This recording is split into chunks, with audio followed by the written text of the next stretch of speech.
Antena 1 Notícias. Bom dia!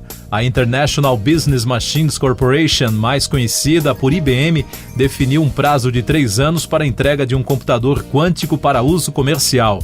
Em entrevista nesta semana, o presidente executivo Arvind Krishna disse que a IBM terá um computador quântico de mais de 4.000 bits quânticos pronto até 2025, considerado um grande salto em relação ao seu hardware atual de 127 bits quânticos. Ele disse que a tecnologia pode otimizar as frotas de caminhões de roteamento, ou melhor, modelar riscos financeiros, uma tarefa que exigiria um computador normal quase do tamanho desse planeta para resolver problemas deste nível. O executivo afirmou que as empresas há anos divulgam o potencial da computação quântica e por isso reconheceu o que chamou de erro da empresa ao prever usos prematuros de seus serviços de inteligência artificial Watson, que entregaram resultados em saúde e outras áreas de maneira mais lenta do que o esperado. Para o executivo, fazer sistemas quânticos é mais difícil do que desenvolver inteligência artificial. De acordo com a empresa de pesquisa de mercado IDC, citada em reportagem do portal Tilt, essa nova tecnologia está na mira de outras empresas e governos que pretendem investir quase 16 bilhões e 400 milhões de dólares em desenvolvimento quântico até 2027. O executivo revelou que, apesar das interrupções na cadeia de suprimentos durante a pandemia, a empresa teve apenas um pequeno impacto de 0,5% a 1% em seus negócios de hardware devido aos lockdowns na China. A estratégia da IBM mantém 6 meses de estoque em vez de apenas 1 para combater o problema.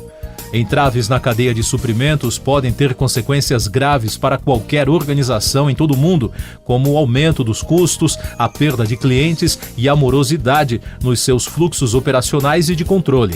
Nos Estados Unidos, estudos recentes divulgados pelo Royal Bank of Canada concluíram que 1/5 da frota global de contêineres está preso em congestionamentos em portos ao redor do mundo. O relatório detalha que problemas da cadeia de suprimentos parecem piorar à medida que os lockdowns na China se ampliam e a invasão da Ucrânia pela Rússia interromperam os fluxos comerciais. E daqui a pouco você vai ouvir no podcast Antena 1 Notícias. Inflação tem maior alta para abril desde 1996. TSE realiza novos testes nas urnas eletrônicas para corrigir falhas. Em discurso, o novo ministro de Minas e Energia diz que vai pedir estudos para privatizar a Petrobras. O Índice Nacional de Preços ao Consumidor Amplo, IPCA, que mede a inflação oficial do país, ficou em 1,06% em abril, após alta de 1,62% em março, de acordo com dados divulgados pelo Instituto Brasileiro de Geografia e Estatística, o IBGE. Foi a maior variação para um mês de abril desde 1996. No ano, o IPCA acumula alta de 4,29%.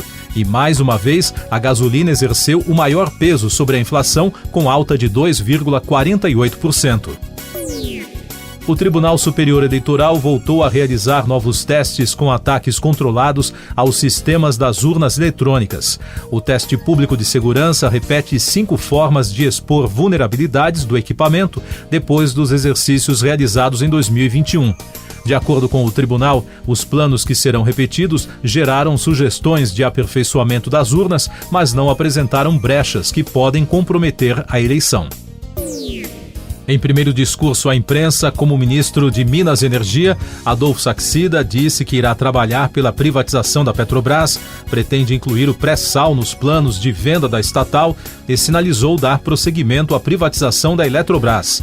Ele também lembrou de 2 projetos de lei sobre modernização do setor elétrico e o que tenta revogar o direito de preferência para a Petrobras no regime de partilha de produção. O novo ministro afirmou ainda que esses temas têm 100% do aval do presidente Jair Bolsonaro. Essas e outras notícias você ouve aqui na Antena 1. Oferecimento Água Rocha Branca. Eu sou João Carlos Santana e você está ouvindo o podcast Antena 1 Notícias. Destaques da saúde. A partir da próxima segunda-feira, os europeus não serão mais obrigados a usar máscaras em voos e aeroportos.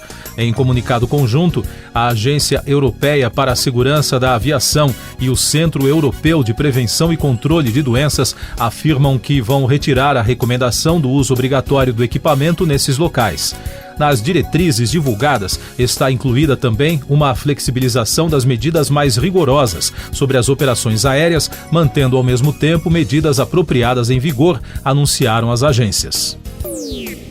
No Brasil, o país registrou na quarta-feira 121 mortes pela doença em 24 horas, totalizando mais de 664.500 óbitos desde o início da crise.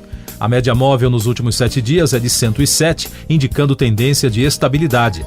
Também foram registrados mais de 23 mil novos casos, somando mais de 30.600.000. Com isso, a média móvel de infecções no mesmo período de 7 dias foi a 16.400, com tendência de alta. Destaques internacionais: o primeiro-ministro do Reino Unido, Boris Johnson, assinou um acordo de proteção mútua com a Suécia e a Finlândia. O pacto inclui assistência militar com tropas e armamentos em caso de ataques ou invasão. O acordo foi assinado por Johnson com a primeira-ministra da Suécia, Magdalena Andersson, em Estocolmo, e com o presidente finlandês, Sauli Niinisto, em Helsinki. Segundo a líder sueca, com a medida, o país está mais seguro agora. Nos Estados Unidos, um passageiro sem experiência conseguiu nesta semana pousar uma aeronave Cessna 208 no aeroporto de Palm Beach, na Flórida, após o piloto ficar sem condições de conduzir o avião. O passageiro, que não teve a identidade revelada pela imprensa americana, avisou à torre de controle o que havia acontecido e que não sabia pilotar o monomotor. Foi então que um controlador de tráfego aéreo passou a fornecer informações de como pousar a aeronave, orientando o passageiro. A Administração Federal de Aviação do país está investigando o caso. As notícias do Congresso Nacional no podcast Antena 1 Notícias. O Senado aprovou o projeto que restringe operações em escritórios de advocacia. A proposta teve origem na Câmara e é de autoria do deputado Paulo Abiackel, do PSDB de Minas Gerais. O texto aprovado altera trechos do Estatuto da Advocacia e do Código de Processo Civil. Com a aprovação, o PL seguirá para a sanção presidencial. Na Câmara, os deputados aprovaram uma medida provisória que cria o Programa Nacional de Prestação de Serviço Civil Voluntário para jovens de 18 a 29 anos, pessoas com deficiência e cidadãos acima de 50 anos que estejam há mais de 24 meses sem vínculo formal de emprego. A oposição criticou o texto, afirmando que a MP possibilita um modelo de serviço precarizado.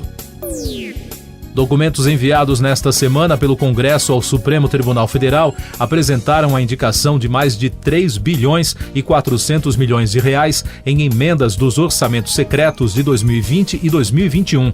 O valor supera a verba de 6 ministérios. As emendas de relator são criticadas por parte da oposição em razão da falta de transparência e de critérios para a distribuição. Segundo reportagens publicadas na quarta-feira sobre o tema, mais de 1/3 do Senado não respondeu ou não detalhou quanto foi repassado. De acordo com especialistas, os dados apresentados à Corte não garantem transparência. Eleições 2022. A coalizão Pacto pela Democracia, que conta com 200 organizações, entregou um manifesto em defesa das eleições aos presidentes do Supremo Tribunal Federal, ministro Luiz Fux, e do Tribunal Superior Eleitoral, ministro Edson Fachin. No texto, as entidades afirmam que o processo eleitoral brasileiro é respeitado em todo o mundo e que nunca na história de nosso país esse sistema apresentou qualquer indício de problema que comprometa a sua confiabilidade. Economia. O Ministério da Economia decidiu cortar o imposto de importação de 11 produtos, como carnes desossadas de bovinos congeladas, pedaços de frango, farinha de trigo, entre outros itens. O objetivo da medida é tentar aliviar o forte aumento de preços nos últimos meses.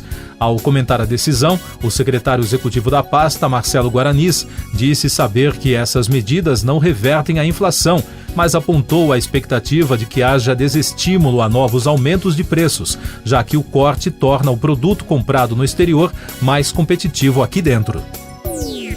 Outro destaque do noticiário nacional: o Superior Tribunal de Justiça definiu a lista quádrupla para a escolha de 2 novos ministros da Corte. Os nomes serão enviados ao presidente Jair Bolsonaro. Foram eleitos os desembargadores Messode Azulay Neto com 19 votos, Ney Belo com 17, Paulo Sérgio Domingues com 19 e Fernando Quadros com 21 votos.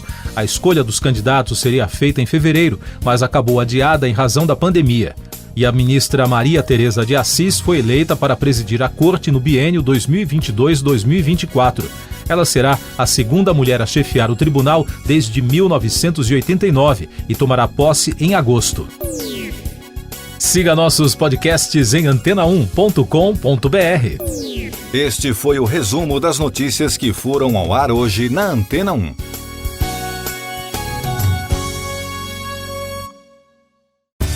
Depois de tanto conteúdo legal, que tal se hidratar com água Rocha Branca? O consumo regular de água durante o dia traz benefícios para a saúde, como, por exemplo, manter a pele bonita e hidratada. Rocha Branca, da fonte direto para a sua casa.